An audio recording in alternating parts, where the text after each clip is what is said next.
My husband put his hand on her shoulder in front of 200 people and said, "This is Elena. She's the creative mind behind everything you're celebrating tonight." I was standing 6 feet away, holding a glass of champagne I hadn't touched. I watched the room turn toward her. I watched the smiles, the applause, the handshakes. I watched the award, the one with my name on the preliminary submission. The one I had spent 11 months designing, get absorbed into a story that didn't include me. My husband didn't look at me once. I set my glass down on the nearest table. I straightened my dress. And I smiled at the woman beside me, the one I didn't know, who had no idea what she had just witnessed. Then I walked to the coat check, retrieved my things, and left the Meridian Hotel without saying goodbye to anyone. That was the night I stopped being his wife in every way that mattered. The paperwork just hadn't caught up yet. His name was Nathan. We had been married for 9 years. We met when I was 29 and he was 34, at a small architecture firm in Chicago, where I was a junior designer and he was the charming project manager who knew how to talk to clients in a way that made them feel like they were the smartest people in the room. He was good at that, making people feel seen. It was the thing I loved most about him in the beginning, before I understood that he only did it when there was something in it for him. We started the firm together 3 years into our marriage. My designs, his client relationships. That was the agreement. Spoken and unspoken. I drew the concepts, built the presentations, sourced the materials, managed the creative team. He took the meetings, signed the contracts, handled the finances. We were partners in the truest sense, and for a while it worked. The first time I noticed something shift was 4 years ago, when a profile ran in a Chicago design magazine. The journalist had interviewed both of us separately. In my portion, I spoke at length about the Harlow Residence project, the one that had gotten us our first major national attention. The one I had redesigned 3 times until it was exactly right. When the article published, my quotes were trimmed to 2 sentences. My husband's were a full page. The headline read, "Nathan Whitfield, the architect of modern restraint." I mentioned it to him that evening. He said the journalist had probably just found him more quotable. He said I should be proud that the firm was getting recognition. He said I was being sensitive. I filed it away. I kept designing. The second time was 2 years ago, when we were shortlisted for the Meridian Prize, which, as it happened, was the same award being presented at the gala the night he pointed to Elena and called her the creative mind behind everything. Our shortlisting had been based on the Caldwell Tower lobby renovation. I had spent 7 months on that project. I had flown to Portland 4 times to meet with the clients. I had hand-selected every material, every fixture, every lighting element. When we were shortlisted, my husband gave an interview to a trade publication in which he said, and I quote, "Our team's vision, not my vision, our team's," as if I were simply a member of the staff. I mentioned that one too. He told me I was reading into things. I filed it away. I kept designing. The third time, the time that should have been the last time but wasn't, because I was still trying, was when he hired Elena. He told me she was a project coordinator. That's what the contract said. That's what he told the team. But within 6 weeks, she was sitting in on my client calls. Within 3 months, she had a key to the private design studio on the 4th floor that I had always kept locked. Within 6 months, she was being CC'd on every email chain that used to include only me. I knew. Of course I knew. I had known before she arrived, if I'm honest. There are things a woman understands about her marriage that she cannot always put into words, but that live in her body like a low-grade fever, present every day, manageable, easy to explain away until suddenly it isn't. What I didn't know, what I had not yet allowed myself to fully comprehend, was that it wasn't just personal. It was professional. He wasn't only replacing me in our bed. He was replacing me in our company. And he had been planning it long enough that by the time I stood in that ballroom watching him credit her for the work I had bled over, the infrastructure was already in place. The drive home from the gala took 22 minutes.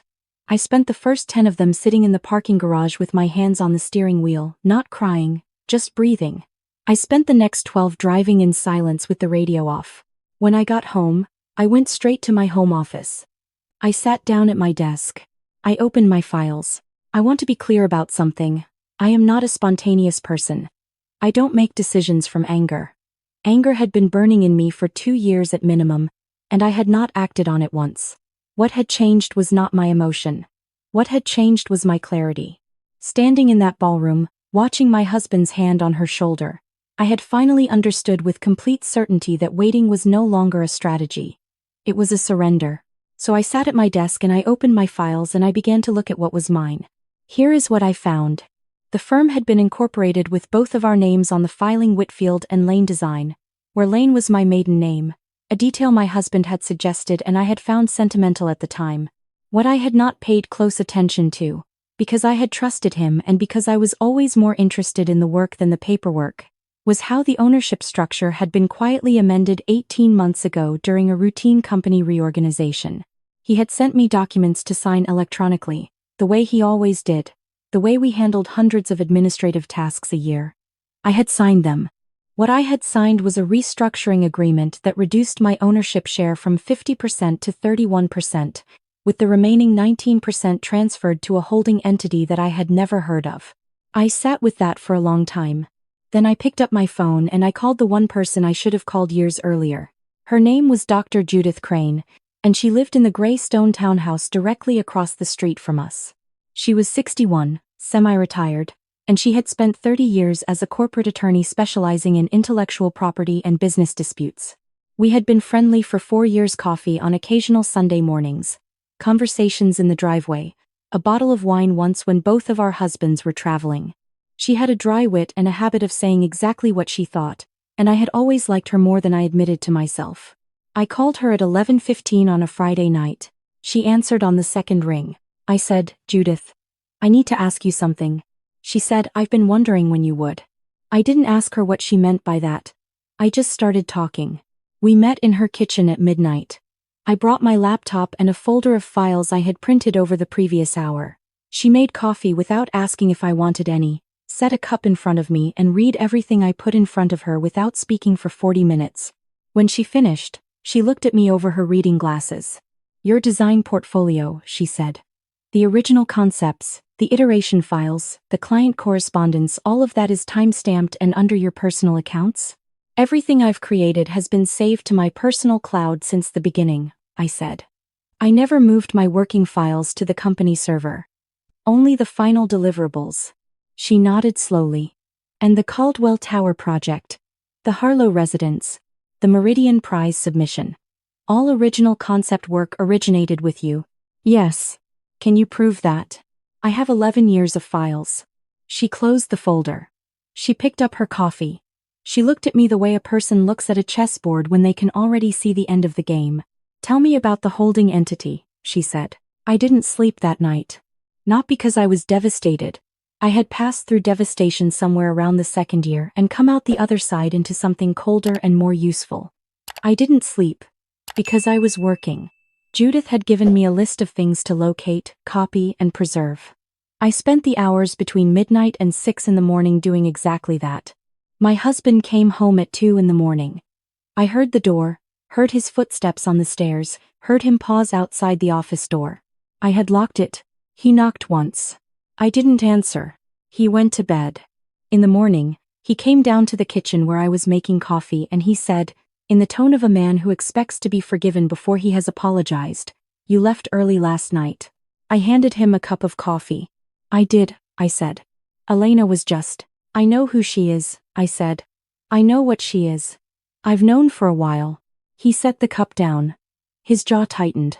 I watched him calculate the way I had watched him calculate in client meetings when a negotiation wasn't going his way, when he was deciding whether to push forward or reframe.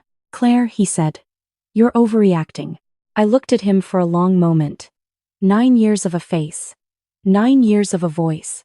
9 years of filing things away and keeping designing and telling myself it was salvageable. "I'm not," I said. "But I appreciate you giving me such a clear view of things. It made a lot of decisions much easier." I picked up my own coffee and went upstairs to shower. I had an 8 o'clock meeting with Judith. What followed over the next 6 weeks was not dramatic in the way that people imagine these things to be. There were no screaming arguments, no thrown objects, no late-night confessions. There was paperwork. There were meetings with attorneys. There was a forensic accountant named Robert who wore the same gray cardigan to every meeting and spoke about financial irregularities with the enthusiasm of a man describing a particularly interesting hike. What Robert found, in addition to the restructured ownership agreement, was that the holding entity, a shell company registered in Delaware, had been receiving management fees from the firm for 14 months. The signatory on those transfers was my husband. The sole beneficiary of the holding entity was my husband. The fees totaled just under $200,000. None of it had been disclosed to me. I want to tell you about the day my husband came to the office and found his keycard deactivated. It was a Tuesday. He had a 10 o'clock client meeting, new clients, significant budget, the kind of project that would have kept the firm busy for a year. He swiped his card at the main entrance. The light stayed red. He tried again. Red. He called the front desk. Our office manager, a woman named Priya who had worked with me for 6 years and who I had taken into my confidence 3 days earlier, answered. "I'm sorry, Mr. Whitfield," she said. "Your access credentials have been suspended pending the outcome of an ongoing legal matter. I'm not able to let you in at this time." I watched this happen from the second-floor window. I had not planned to watch, but I found myself standing there anyway, coffee in hand, observing.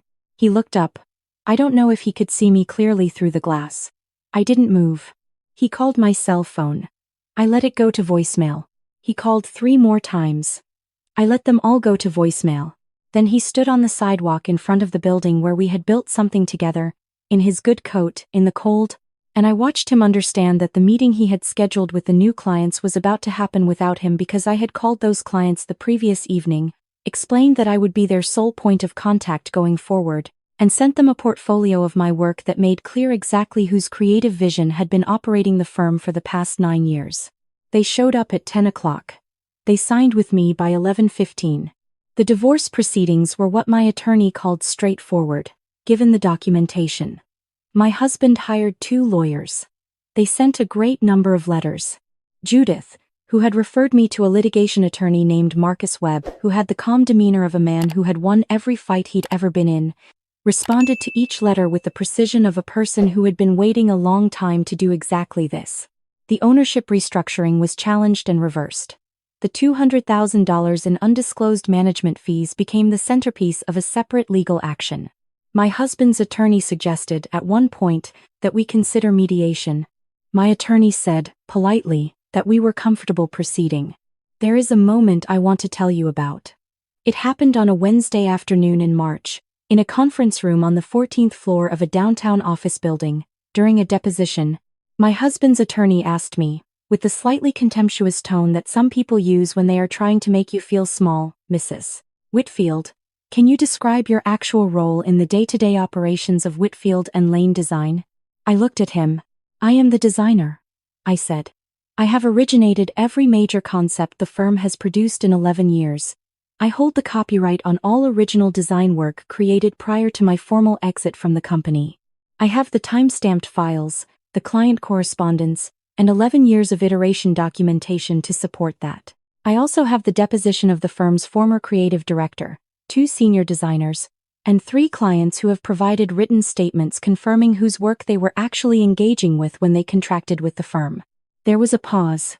"Additionally," I said, "I have the original licensing agreements for the design assets that the firm is currently using in its active projects, all of which are registered in my name personally and not in the company's name, because my husband always told me the administrative details were handled and I would like to thank him for that oversight." The deposition ended 40 minutes later.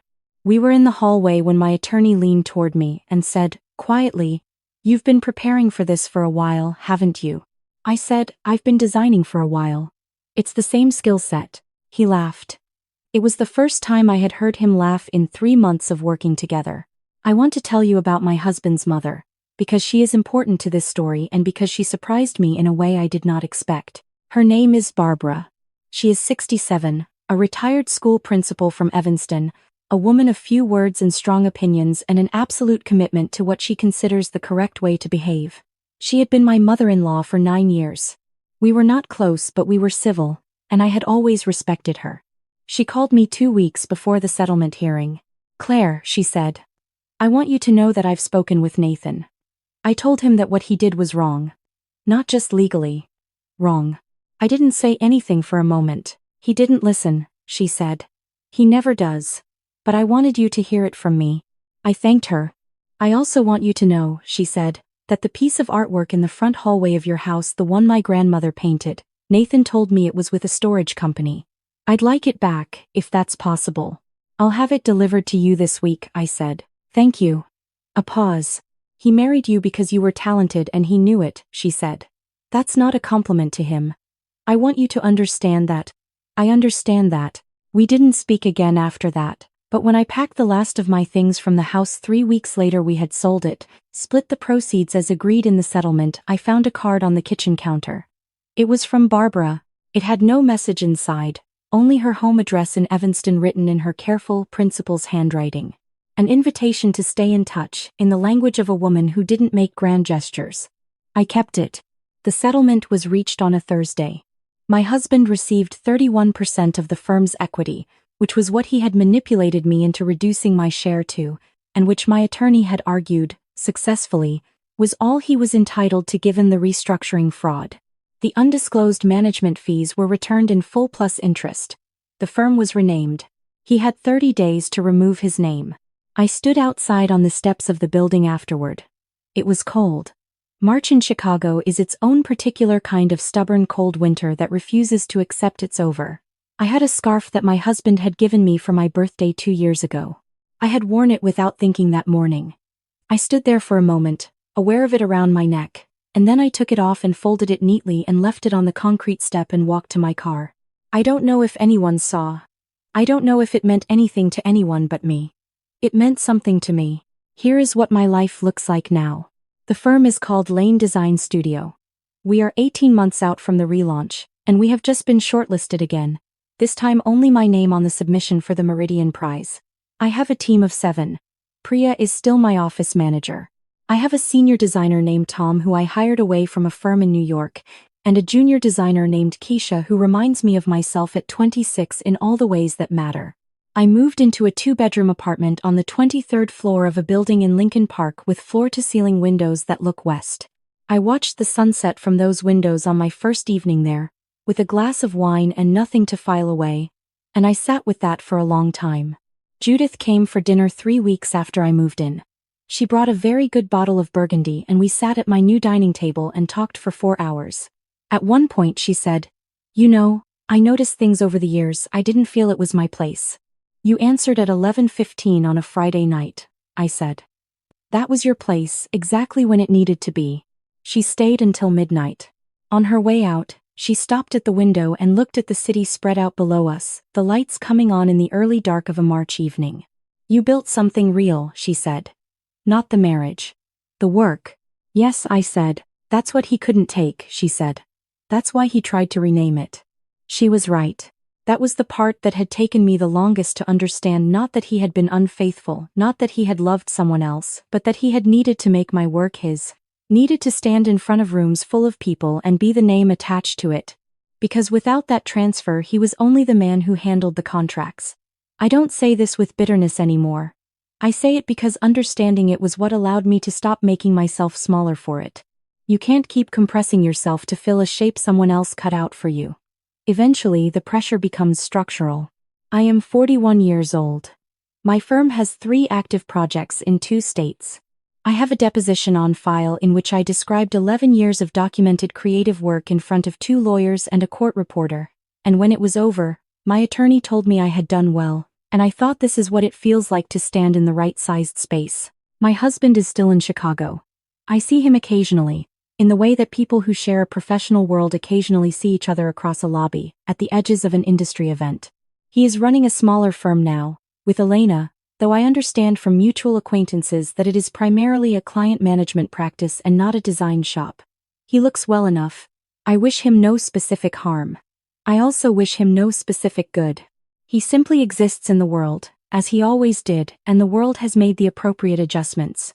I want to say one thing directly to whoever is listening to this, because I have thought about what I would have wanted to hear 9 years ago or 6 years ago, or even 2 years ago when I was still filing things away and keeping designing and telling myself patience was the same as wisdom. Financial independence is not a backup plan. It is not something you build as insurance against worst-case scenarios. It is the foundation. It is the thing you own that no one can restructure or rename or stand in front of 200 people and claim for themselves. My mistake was not in trusting my husband. My mistake was in trusting him with the infrastructure of my own work, the contracts, the filings, the administrative details that felt tedious and that I handed over because I preferred to spend my time on the things I loved. Those details were not tedious. Those details were the architecture beneath the architecture. And once I understood that, I made sure every brick of it had my name on it in writing. I keep the original framing sketches from the Harlow residence in a frame on my office wall. The first iteration, in pencil on grid paper, with my handwriting in the margins. It is not a beautiful document. It is a working document. It has coffee stains on the top right corner and an erased line running diagonally across the lower half where I changed the sight line 3 weeks in. Clients ask about it sometimes. I tell them it's where everything started. I mean it in more ways than one. The lamp on my desk is one I designed and had made specifically for this office. The chair I work in cost more than my first month's salary at the architecture firm where I met my husband. The view from my window belongs to no one but the person sitting in front of it. Everything in this room, I chose. Everything in this room, I own. Nobody laughed at me to get here. But if they had, I'd have made sure they had a very good seat for what came next.